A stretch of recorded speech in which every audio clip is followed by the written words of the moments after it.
Hello, it's Leslie here. Today I will be looking at this book here, the Everything Essential Russian book. It's been a while since I read this book, but I thought I'll put it up here anyway because one of the things about this channel is trying to make it easier to find Russian content and Russian learning materials because, teachers don't always have time to do that. So anyway, I like the layout of this book more so than the Russian course, the Penguin course one, because it's just a bit easier to read, and it also has some interesting cultural sections which I found to be quite interesting and made me want to read a bit more. And I didn't feel like this.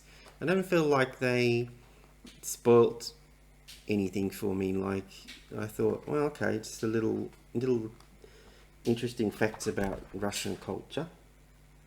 The first thing I noticed that the stress that they've marked the stress on words with a bold.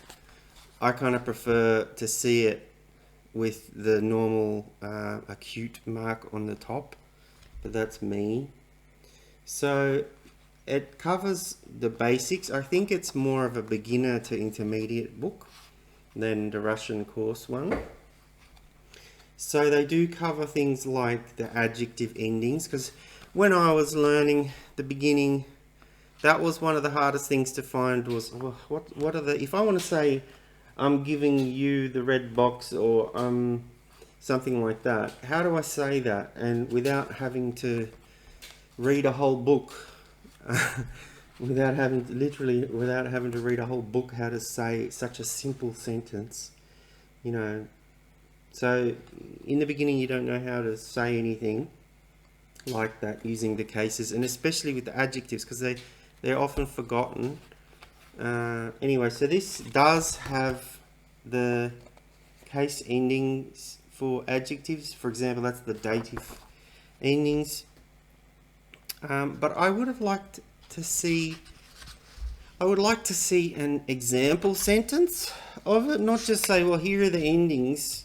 I would like to see just an example sentence, This also comes with exercises, but as I've mentioned before, I don't tend to do any exercises because it feels too much like homework, and I don't like anything that makes the learning languages experience feel negative in any way.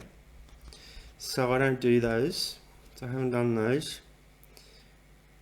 But anyway, it's a pretty good book. I didn't read it from cover to cover. Because when I bought this book, I was kind of intermediate already. So anyway, it's just another book that you might not have seen. I think it's worth it for beginners and intermediate students. So, that's that book. Thank you for watching. Bye.